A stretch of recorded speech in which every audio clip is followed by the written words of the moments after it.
autre parti am na ñu naan oui c'est parce que ñenn ci yéen décret moo leen fal moo tax bëgg ñu yëkkati seen kàddu sax Bassirou Diomaye Faye yëg ne Ousmane Sonko ngeen àndal. c'est pas l'esprit Pastef. D'accord loolu man gëm naa ne. ñëpp kenn nekkul ci loolu. léegi leneen li ci des nag mooy gis nga Ousmane Sonko bi ñu koy topp ci politique. ay xale yu ndaw nañ di jàng man étudiant laa woon. toog nit woote benn discours gis nga texte Pastef yi rafet na de. organisation Pastef rafet na. ñi nekkoon ci ñu fondé Pastef ñoom ñëpp dañu am mérite. ak ñi nga xam ne ñëw nañ après man 2017 laa dugg ci parti bi mais ñun ñëpp lu ñu fi indi mooy discours Ousmane Sonko parcours am jub bi courage bi xam-xam bi.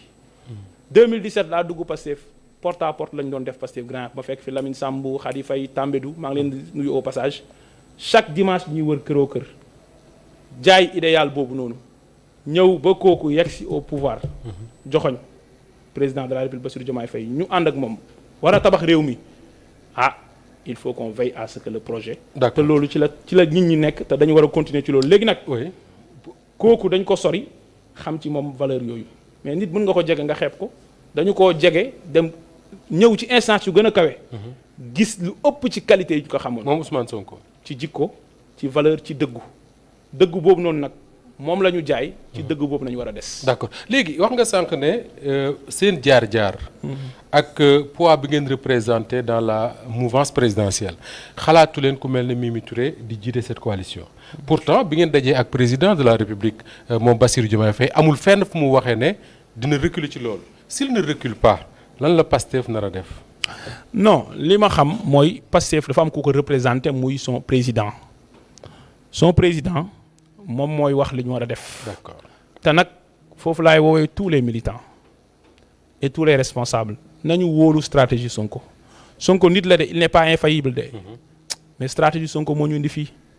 bëri na moment yu Pastef di dund à chaque fois Sonko dina consulter ñu war a consulter mais da nga koy wax mu ne la def leen ma confiance xam nga ku toog kaso. ñu dissoudre sa parti nga mën a taxaw xoolal vidéo yu génnoon nga mën a taxaw xalaat. ba tëgg ba génnee ñu ci bourbier bi ñu nekkoon ñun Pastef nañu wóoru stratégie kooku te Sonko rek la ñu war a topp li booy naan tàmbalee Sonko ci Sonko yam ci Sonko man ci loolu laa nekk Sonko du yàlla de du yonant mais daf ñun jeunesse boobu nga xam ne jàng nañ fa ñu war a jàngee te mun nañoo tekk ci réew mi sans Sonko du personne Sonko moo ñu intéressé waaye Sonko projet ci la ñu woo daf ñu defal sacrifice yoo xamante ne moo tax ñu teg ko fu ñu tegul kenn. te foofu ñu aj ko duñ ko fa mus a wàccee. d'accord man Sonko du menteur politique ci man c'est un guide. et quand je dis ça mooy guide mooy koo xam ne xam nga menteur politique mën nga koy contredire sur beaucoup de choses.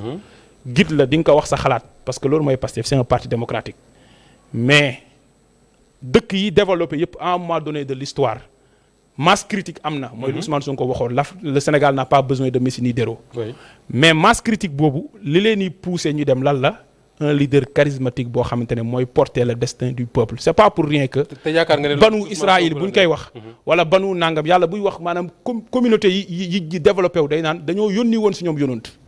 Ousmane Sonko du yonant mais al ulama warasatul anbiya gis nga yonant yi ñaar ñoo leen wuutu borom xam-xam yi ak buur yi. am na borom xam-xam te mooy yilif le pouvoir politique dans ce pays kooku nañu ko wóolu entièrement du moment bi nañuy toog tey di douter sur sa stratégie wala mu tracer benn ligne ñiy nakki soo justement fu mu jaar foofu mooy nekk si justement soo nee nañu ko wóolu wala mu tracer benn ligne ñuy layami le constat c'est que quand même Ousmane Sonko waxul mais dégg nañ lu bëree bëri des responsables des militants des sympathisants yu nekk di yëkkati seen kàddu traiter le président Bassirou Diomaye Faye de tous les noms alors que Ousmane Sonko bi nga xam ne mooy ndeyu mbili gi waxagu leen def leen nii wala def leen lële est-ce que seen cofeel ci Ousmane Sonko seen devoir peut-être de loyauté ci Ousmane Sonko dafa war a tax ku nekk jóg ne du ñu xaar dañuy jëf wala da nga yaakaar ne dañ ko war a déglu moom rek. non d'abord. dafa am ñu jàngal ñooñu militants yooyu Ousmane Sonko da leen jàngal dëggu ba wax naa ne Pastef mooy nekk opposition Pastef. maanaam bu ngeen gisee lu dul yoon dénoncé leen ko sans ngeen xaar ma. donc loolu mooy benn. deuxième bi mooy le bureau politique national de Pastef xam nga kan moo ko jiite c'est le président Ousmane Sonko qui est le président du bureau politique national. et le secrétariat est assuré par le secrétaire général du parti Ayib Daffé. Qu'est-ce que cela veut dire? Cela veut tout simplement dire que li bureau politique def communiqué la ci turu Ousmane Sonko bu keroog. mooy lan lii mooy suñu position ci mbir yi. bu ñu demee bu évoluer ne lii laa gis nañu def lii dañ ko ciy topp parce que bi mu fa génnee ne maa ngi waxtaan ak Macky Sall bi ñu génnee lii nañ def. dañ koo topp ci loolu. d'accord lu mu wax loolu la ñuy def te bañ a contester sa stratégie parce que moment bii ñu toll surtout moment bii l'heure est grave. su ma nee l'heure est grave oui su ma nee l'heure est grave mooy. Sénégal mënut a toll ci boru 132% du PIB. boru secteur parapublic c'est à 118 ou 119 secteur l'administration centrale 118-119%. Déficit budgétaire bi toll ci 12%. ñu annoncé benn plan de redressement laaj effort sénégalais yi nguur gi def boppam ay effort. ñu war a ànd tabax réew mi mandat bi nekk un mandat de redressement mais un mandat d'impulsion. président de la république ak premier ministre di def liggéey bu am solo ànd seeg jëwriñ ñi moment bii nañu gën a soxla unité dans nos rangs mais unité boobu. damay fàttali ne la base mooy dëgg. gis nga bi affaire yi amee. bëri na ay initiative pour waxtaan. bëri na ñuy wax ne nañu préserver l'union et la cohésion mais gis nga bépp ànd wala bépp waxtaan boo xam ne dëgg lalu ko problème yi ils vont revenir et ils vont rester entiers. damay joxe exemple simple. gis nga defar dañ ko war a def wax naa la ne processus defar yi fi am yépp j'ai été au cœur. mais li may wax nii te ma wax ko fi sànq ba tey moom laay wax ci kanamu président de la république Bassirou Diomaye Faye wax ko ci kanamu Sonko ak ñëpp. mooy yàlla moo ñu gën a xam suñu bopp te moo jàngale médiation. suratul Hujuraat daf ne wa in taifataani minal mu'minina iqtatalu fa aslihu baynahuma. bu amee ñaari kuréel ci jullit ñi wala ci way gëm yi way gëm.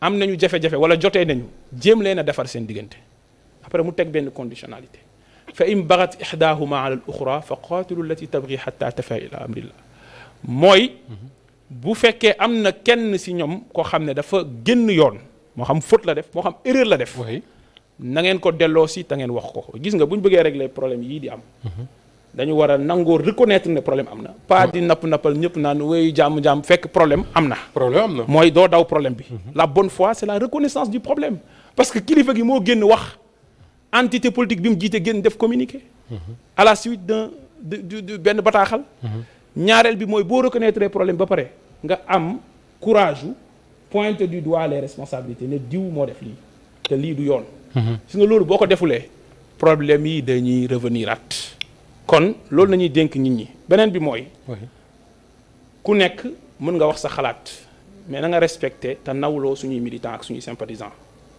gis nga militants yi fi nekk bi président de la république faluwee ak premier ministre Ousmane Sonko ñu nommé ko le 2 avril parce que c'est le même jour moo tax gars yi daan ay cheikh nañ jour boobu noonu ba mois de juillet bi Ousmane Sonko di génn di wax à part campagne législative bi si lan la militants yi nekkoon seen activité militante nañ doon def à la base di vulgariser l'action du gouvernement te amuñ ci xaaj ak seen di ko defal ministre yëpp di ko defal ñaari kilifa yi nekk ci bopp réew mi di ko defal même président de l'Assemblée nationale nga xam ne dafa jiite institution bu am solo loolu si nañ yàgg nekk mais bu ñu demee ba jafe-jafe am ci benn mbir suñu kilifa génn wax ci kan moo mën a am autorisation booy wax ne da ngay tere militants yi ñu wax ci problème yooyu wax ci seen position pour affirmer seen loyauté à leur leader politique loolu bu ñu ko defee est-ce que dañoo bëgg division bu ñu bëggoon division dès le début nañuy wax ñaar ñi waruñu ànd bi ñuy tànn fii le président Bassirou Diomaye Faye candidat à l'élection présidentielle militants yi dañoo toog di déglu Ousmane Sonko ba mu joxee mot d'ordre ñëpp ko teglu xëy na ñun responsable yi joué nañ ci un rôle man je donne un exemple simple bi mbir yi am na fu mu tollee man bind naa président Ousmane Sonko lettre jaarale ko ci docteur Cissé qui est l'actuel directeur général de la santé ne ko Bassirou Diomaye Faye dañu war a tànn candidat du parti loolu sama xalaat la woon xëy na responsable yi nga xam ne amoon nañ ci accès ci moom kon def nañ seen lu ñu mën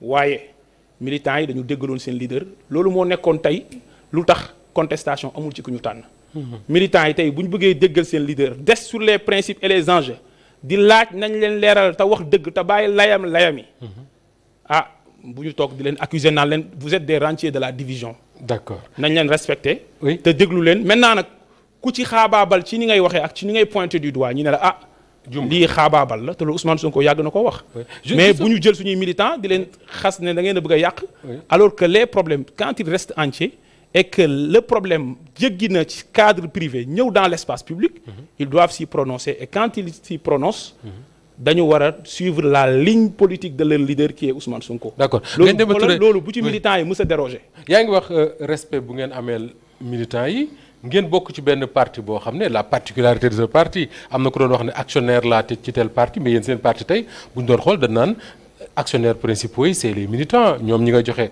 seen deret ñi joxe seen bakken ñi joxe seen alal wax nga sànq ñi ñàkk seen liggéey ñi ñu dàq leen fan doon liggéey et tout ces militants là man am na ci ñu ma ci lire à travers les réseaux sociaux comme tous les autres mais da ngay gis ñu naan oui seen communiqué bi ngeen def bërki démb bi ngeen jógee ci Bassirou Diomaye Faye manque de respect la pour les militants pourquoi un tel communiqué Ngagne Demba Touré. bon boobu giseewu ma ko noonu. mais encore une fois il faut qu'on respecte les militants. oui et dinaa wax lan moo tax sax ñoom ñu wax loolu ma ne c'est légitime même su dee partagé wu ma point de vue boobu. kañ la bureau politique Pastef mu sa def compte rendu fàttalikuwu ma ko duñ koy faral di def. communiqué nañuy def pour annoncer un mot d'ordre ou une activité même mbir mi biñ ciy communiqué. c'est parce que dafa am lettre d'information bu ñëw dans l'espace public. moo tax Pastef obligé communiquer et nan la bureau politique communiqué wee le bureau politique a communiqué de façon rationnelle. objectif respectueux courtois mais ferme. ça c'est le premier sans communiqué embâche. c'est le Oui. premier ou le deuxième. le premier communiqué. d'accord clair Oui. concis amul layam-layami. oui bi loolu weesoo le bureau politique bi ñuy def réunion le samedi 15 novembre. est-ce que bureau politique bi dafa yëgal nit ñi ne dafay def réunion. non. nit ñi ñoo ko for ci weewu bay mu fuité. wala après sax la gën a fuité. oui bureau politique bi mu décidé bind le président parce que annoncé na plan d'action te loolu benn parti la ci rek. oui moo tax ñuy wax nañu xam li ñuy wax. maa nañu bàyyi xel li nekk ci communiqué bi laa bëgg a wax. D'accord. foofu ni ma waxee dëgër na mooy plan d'action première partie bi mooy nañu bind président de la République Bassirou Diomaye Faye toog waxtaan ak moom. avec l'autorisation de Ousmane Sonko. Oui. parce que wax nga sànq ne c'est le président du bureau politique. réunion bi moo ko présidé woon. moo ko présidé d'accord. alors kon bureau politique li mu mun def mooy bind na toog na waxtaan c'est pas le président Ousmane Sonko n'était pas là-bas. n'était pas au palais. alors bu ñu waxtaanee ba pare on n'était pas obligé donc waxtaan wax ne demoon nañ fa. Oui. wala ñu naan lii nañ fa waxtaan. parce que processus boobu waxtaan la boo xam ne bu ñu demee ba wax war a am. bureau politique mën na génnaat communiqué wala mu bàyyi Ousmane Sonko jël décision de day communiquer. du dëgg kon bureau politique obligé wul woon def sa communiqué pourquoi le bureau politique donc a décidé de communiquer. pour la bonne et simple raison que dafa amoon jiixi jaaxa ci ñaar. muy yéen. benn bi ci forme bi la benn bi ci fond bi la ci ni ma ko mën a waxee. bi jiitu mooy est-ce que rencontre am na. ñi naan rencontre amut. il fallait que bureau politique communiqué ne rencontré nañ suñu frère Bassirou Diomaye Faye waxtaan nañu. oui l'ambition pour lever l'ambiance a été cordiale ci loolu. pour lever équivoque bi ci loolu. d'accord. deuxième équivoque bi dans le mooy fond. lan nañ fa waxtaanee. am na ñu génn ne lii nañ fa wax jàmm dellu si ne et cetera. am ñu génn ne na leneen a fa am. am bureau ñu génne politique alhamdulilah. voilà waaw mooy première kii rek bureau politique bi obligé wul. ci contenu boobu mu wax ci xam nga lu tax. parce que boo nekkee ci processus defar am na loo xam doo ci dugg. te aussi bureau politique mënut a jiitu encore kilifa am muy le président Ousmane Sonko. léegi nag. ci loolu aussi nañ wax militants yi dëgg. mooy tant que bureau politique posé gul acte le président Ousmane Sonko posé gul acte. les divergences de fond que nous avons avec notre frère Bassirou Diomaye Faye restent entières. Sur la structuration de la coalition, sur la personne qui a été désignée pour conduire ce processus. Oui. Et sur les autres questions yi nga xamante ne début émission wax nga ne am na yeneen mbir. oui loolu moom bu ñu nax nit ñi aussi. nañu wax ne loolu mooy li am parce que reconnaître ko mooy tax nga mën a yeggali li ngay def. oui beneen bi mooy cette base militante là nañ éviter rupture de confiance di am suñu diggante ak moom. ah mais et rupture de confiance di koy indi mooy. oui ndax nit wala ngay pomaat nit nañu bàyyi paracétamol yi wax li am bu ñu décidé na du ñu wax ñu noppi yeggale li ñuy def ci suuf man kañ laay doog a wax. Oui. ci mbir mi tàmbali na depuis mardi bee passé. jeudi bii laay doog a wax parce que yàlla cëlal na ma ëpp ma kenn mérite ci parti bi ëpp ma kenn mérite ci bureau politique au-delà de des rencontres avec le bureau politique am naa leneen lu may dox ci processus bi te loolu avant. daan naa ko def. oui mais li ñu war loolu nag may def. mën naa bañ a communiquer mais bu ma décidé communiquer mais naa communiquer de façon juste naa communiquer de façon concise. et naa communiquer. amul wax dëgg ndaxante bi te dëgg bi mooy ba fi ñuy waxee nii y a des points de divergence entre yéen ak Bassirou Diomaye pour ne pas dire entre Ousmane Sonko La bonne nouvelle, ak Bassirou Diomaye la Faye. bonne nouvelle mooy deux choses. oui lesquelles. On a rencontré des frères qui s'aiment beaucoup. ah oui wallahi lazim des personnes qui s'aiment beaucoup. yéene wante lépp. da nga koy sentir ci seen i wax. loolu mooy li am. oui sauf que yaa wax et jëf à côté. waaw loolu day am. adduna moo demee noonu parce que ay nitu principe bu ñuy ànd seen ànd mënul nekk ci yaama neex rek loolu mooy benn. deuxième chose mooy ñu xam ni il s'aime beaucoup mais ñu ngi continuer di waxtaan te le dialogue ne s'est jamais rompu. Ousmane Sonko nag mooy suñu kilifa ci loolu mënuñu ko jiitu naan mbir mi fii la toll fee la toll lii avancé ne ni may waxee nii. mën naa am balaa guddi gi di jeex ñu ne am na lenn lu ñu am accord avancé ci su boobaa sénégalais yi ne alhamdulilah continuer liggéey bi parce que encore une fois le peuple sénégalais nous regarde. nous n'avons pas droit à l'erreur. et erreur nag ñaar la mooy benn mooy rayante ba yàq projet bi. waaye. naxasaale ba projet bi yàqu. ñaar yooyu bu ci benn am. Ngagne Demba Touré Ousmane Sonko Bassirou Diomaye Faye ak yow ak ñi ne ci Pastef est-ce que depuis quelques jours yéen a ngi mesurer